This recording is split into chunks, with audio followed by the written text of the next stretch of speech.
Romans 14. Offer an open hand of fellowship to welcome every true believer, even though their faith may be weak and immature, and refuse to engage in debates with them concerning nothing more than opinions. For example, one believer has no problem with eating all kinds of food, but another with weaker faith will eat only vegetables. The one who eats freely shouldn't judge and look down on the one who eats only vegetables. And the vegetarian must not judge and look down on the one who eats everything. Remember, God has welcomed him and taken him as his partner. Who do you think you are to sit in judgment of someone else's household servant? His own master is the one to evaluate whether he succeeds or fails. And God's servants will succeed, for God's power supports them and enables them to stand. In the same way, one person regards a certain day as more sacred than another, and another person regards them all alike. There is nothing wrong with having different personal convictions with such matters. For the reason who observes one day as especially sacred does it to honor the Lord. And the same is true regarding what a person eats. The one who eats everything eats to honor the Lord, because he gives thanks to God. And the one who has a special diet does it to honor the Lord, and he also gives thanks to God. No one lives to himself, and no one dies to himself.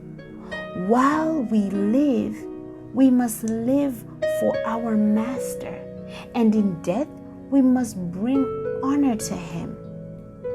So dead or alive, we belong to our Master. For this very reason, the Anointed One died and was brought back to life again, so that he would become the Lord God over both the dead and the living. Why would you judge your brothers or sisters because of their diet, despising them for what they eat or don't eat? For we each will have our turn to stand before God's judgment seat, just as it is written, "As surely as I am the living God, I tell you, every knee will bow before me, and every tongue will confess the truth and glorify me." Therefore, each one must answer for himself and give a personal account to his own life before God.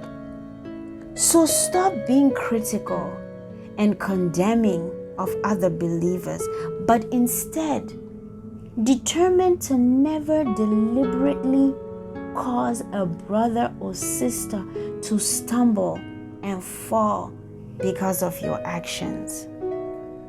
I know and am convinced by personal revelation from the Lord Jesus that there is nothing wrong with eating any food, but to the one who considers it to be unclean, it is unacceptable. For if your brother or sister is offended because you insist on eating what you want, it is no longer love that rules your conduct. Why would you wound someone for whom the Messiah gave his life, just so you can eat what you want? So don't give people the opportunity to slander what you know to be good. For the kingdom of God is not a matter of rules about food and drink, but it is the realm of the Holy Spirit filled with righteousness, peace, and joy. Serving the Anointed One by walking in these kingdom realities pleases God and earns the respect of others. So then, Make it your top priority to live a life of peace with harmony in your relationships, eagerly seeking to strengthen and encourage one another. Stop ruining the work of God by insisting on your own opinions about food.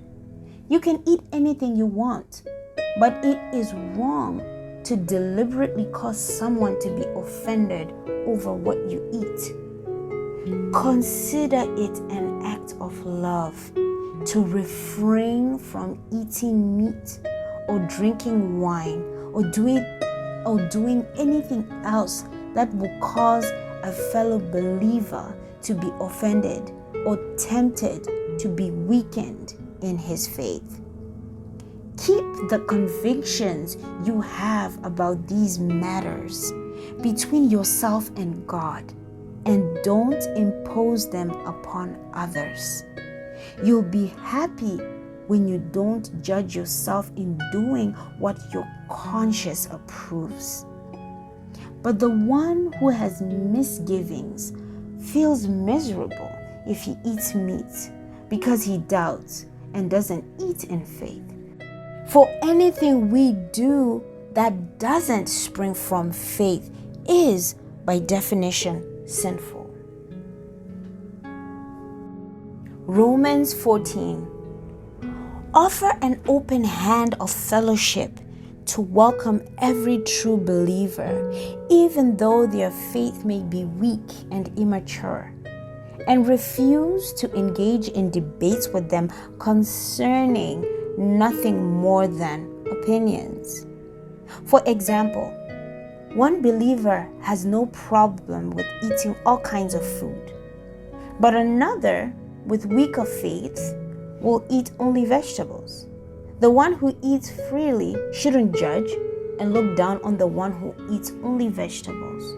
And the vegetarian must not judge and look down on the one who eats everything. Remember, God has welcomed him and taken him as his partner. Who do you think you are to sit in judgment of someone else's household servant? His own master is the one to evaluate whether he succeeds or fails. And God's servants will succeed, for God's power supports them and enables them to stand.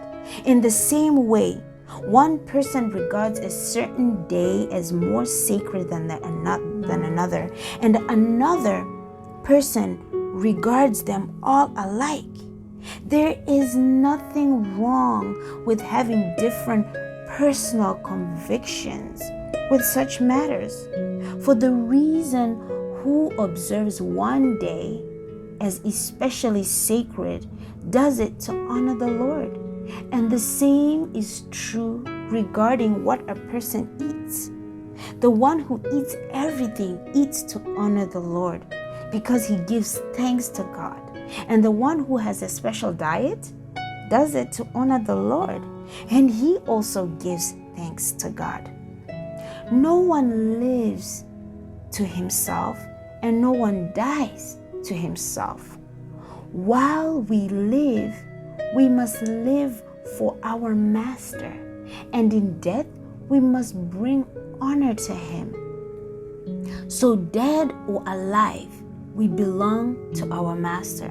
For this very reason, the Anointed One died and was brought back to life again, so that he would become the Lord God over both the dead and the living. Why would you judge your brothers or sisters because of their diet, despising them for what they eat or don't eat?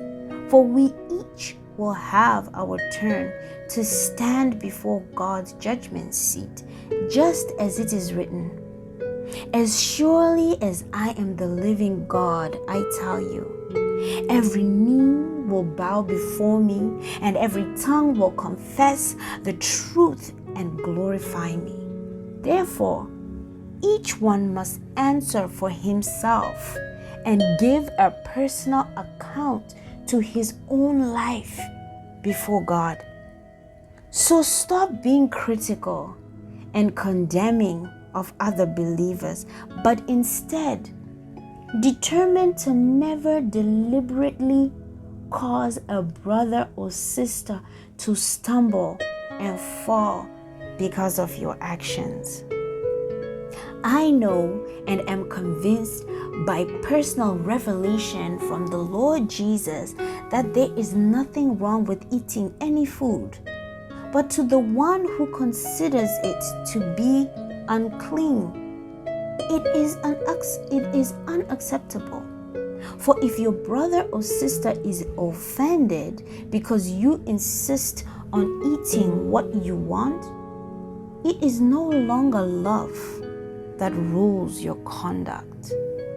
Why would you wound someone for whom the Messiah gave his life, just so you can eat what you want? So don't give people the opportunity to slander what you know to be good.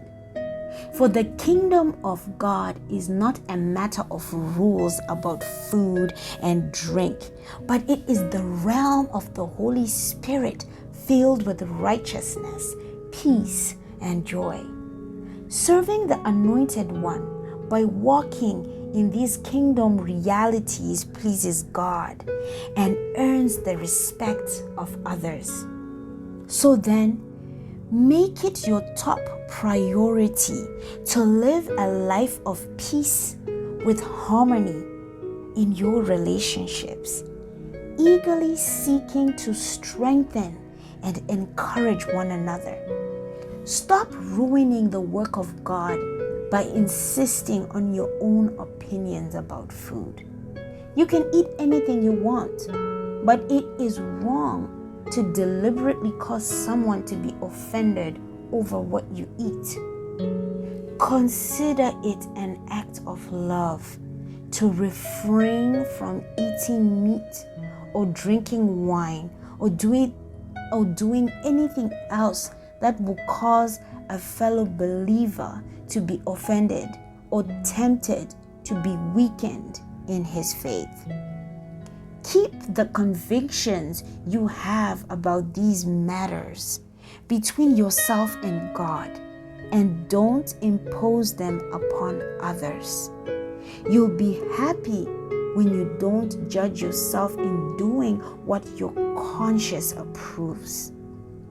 But the one who has misgivings feels miserable if he eats meat because he doubts and doesn't eat in faith. For anything we do that doesn't spring from faith is, by definition, sinful.